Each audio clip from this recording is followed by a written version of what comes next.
Voltamos, ouvintes, com o desembargador Antônio Carlos Esteves, desembargador João Batista Damasceno, e hoje ouvindo aqui aulas preciosas, homenageando o nosso herói, nosso grande herói, Zumbi, nas palavras da professora Helena Teodoro, uma socióloga, advogada, pedagoga, antropóloga, e uma pessoa simpaticíssima com um conhecimento de história do Brasil, de história da África, e falando, sobretudo, de um assunto muito atual, né? O Congresso Nacional está discutindo o Estatuto da Família e um retrocesso danado, porque quer restringir o conceito de família, quando na cultura afro-brasileira, na cultura africana, o conceito de família é muito mais extensivo. Não é isso, professora? Como é que é na cultura africana e também, pelo que a senhora está relatando, da vida nos quilombos, como é esse conceito de família para os africanos? A família extensiva africana é aquela família das pessoas que vivem numa determinada região, num determinado território. Nós, de comunidade terreiro, como eu, nós dizemos que nós não somos seres sociais, nós somos seres rituais. E quem participa do mesmo rito é irmão. E aí a gente tem irmão de santo, mãe de santo, pai de santo. Essa família religiosa faz parte de uma consciência de que nós estamos no cosmos, que nós participamos de uma galáxia, que existem outras galáxias e outros elementos fora de nós, que a Terra está girando em torno do seu eixo e que nós estamos girando em torno do Sol, que nós somos movimento, que nós somos energia, e que esse movimento de energia é o que a gente chama de axé, energia de vida, é alguma coisa que a gente troca com o outro.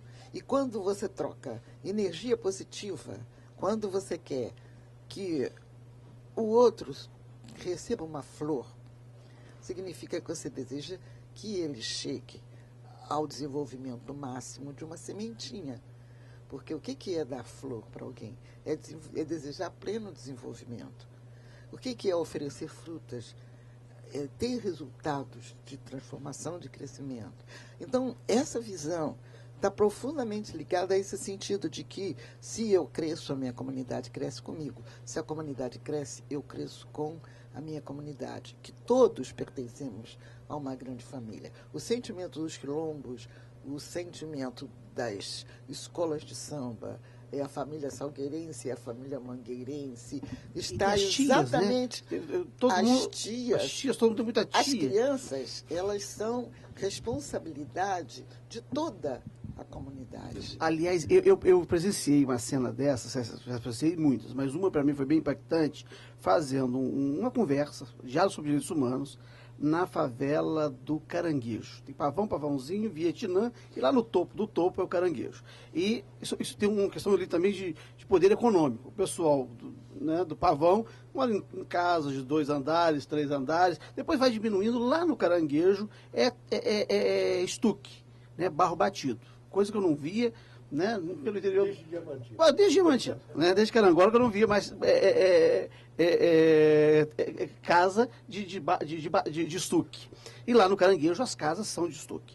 E eu tinha uma menininha andando assim, a menina estava com o nariz escorrendo, aí eu chamei uma outra, assim, dos 7 anos, a que estava com o nariz escorrendo uns 3 anos, chamei uma outra dos 7, quem está cuidando dela aqui? Assim, é a minha tia. Se ela está aí, não, ela saiu para comprar coisas, para fazer comida. Cadê a mãe dela? A mãe dela está trabalhando. Quem está cuidando dela? Somos nós. Né? E aí, as crianças estavam se cuidando. Né? Aí a gente vai arranjar um pano aqui para limpar o nariz dela. Ela foi lá, entrou numa casa, e foi muito interessante isso, porque aquelas casas, famílias muito pobres, né, talvez miseráveis, mas que todos se cuidam, uma vai trabalhar, a outra fica tomando conta, mas sai para comprar coisas, fazer comida, e as outras crianças que se cuidam, um sentido comunitário de cuidado comum, muito interessante. Eu não quero perder a oportunidade de explicar ao ouvinte esse processo que está ocorrendo aqui e agora. Porque os dados, os elementos que a professora Helena nos traz, nos estimula ao exercício da intelectualidade, como a do professor Damasceno. Ele se lembra de fatos, Ele se lembra de ocorrências que têm a ver com essas noções. Veja que noção de religião ligada à natureza, que coisa importante. A religião básica é aquela que se liga à natureza. E isso nos traz, quem nos trouxe isso, foram as suas observações, professora, que são importantes. E é importante a gente entender que esse sentido de manutenção do equilíbrio, a nossa tradição sempre foi uma tradição ecológica. Porque se o homem não cuidar do meio ambiente, se ele não souber que precisa manter equilíbrio, esse meio ambiente se quebra. Aliás, isso eu queria que a senhora abordasse. A questão da religiosidade, eu nem vou chamar de religiosidade, a questão das crenças, das divindades, não exteriores ao ser humano, ao exterior à natureza, mas componentes da própria natureza.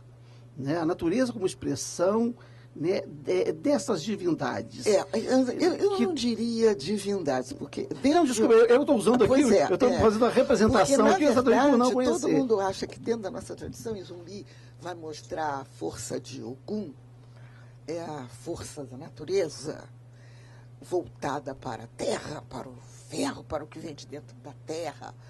Porque, na verdade, dentro da nossa tradição, e essa é a minha área de especialização, que é a religião, a gente tem os elementos básicos, água, terra e fogo. E a gente só tem um Deus, que é Olorum, Senhor do espaço invisível. Porque para nós, Orum é o espaço invisível. Aie, a terra, onde nós estamos, o espaço visível. Mas essa visão de Deus é uma força maior que criou tudo, inclusive as outras galáxias, e que nós estamos junto com os outros. Essa visão nos dá um sentido de responsabilidade, porque existem elementos acima dos homens, como os nossos ancestrais, todos nós somos provenientes de pai, mãe, vovô, a energia que nos gerou, eu sou do ar. Não sou mulher de água, nem de terra, nem de fogo. Eu sou ar. Eu sou Oiá. Eu sou Yansan. O que significa isso? Eu vou verificar qual é a minha natureza. Eu sei que eu sou estabanada beça. Então, eu tomo cuidado quando eu entro numa loja para não derrubar tudo com as minhas bolsas. Olha, nós aqui somos todos de água. A gente vive apagando incêndios. A gente não tem... E de fogo, porque a gente também ateia incêndios. E vejam bem, é muita coisa para falar em pouco tempo. Não dá falar no programa. É uma pena, mas, professora. Sabe por quê? Porque nós estamos transmitindo aos nossos ouvintes, você, ouvinte que é negro, você que é descendente de negro, você que é brasileiro. Que é brasileiro, você pode se orgulhar. Sabe por quê? Nós estamos falando de religião, nós estamos falando de técnica de guerra, nós estamos falando de organização política. Meio ambiente. E tudo isso estava de forma empírica neste grande herói que era Zumbi, que comandou. Daí, o 20 de novembro é importantíssimo exatamente por causa disso. Porque o 20 de novembro vai representar a luta de um grupo de pessoas por equidade, por dignidade, por visibilidade. Nós temos direito, a comunidade afrodescendente nesse país não tem visibilidade. Nós estamos, mulheres negras, em marcha para Brasília. Dia 18 de novembro estaremos em Brasília fazendo a marcha das mulheres negras. A marcha foi anteontem, né? Foi uma marcha de 18 de novembro, foi anteontem.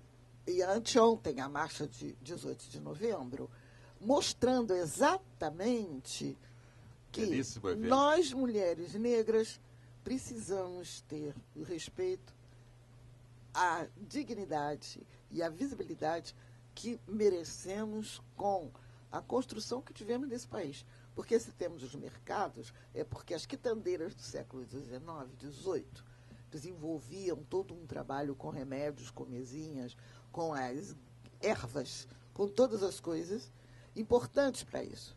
E isso vai vir do tempo de Zumbi, porque nos quilombos se desenvolvia todo um processo da ciência africana, todo um processo de construção da música, todo o processo de luteria, violinos, violas da gamba, tudo isso é tecnologia africana que foi desenvolvida nos quilombos. O trabalho com couro, o trabalho de arte em pedra-sabão, do Aleijadinho.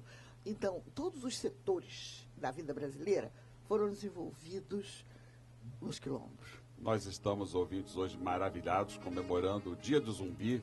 Vamos fazer um pequeno intervalo, porque o Jornal da Manchete 760, edição das 11 horas com Enio Paes, está no ar.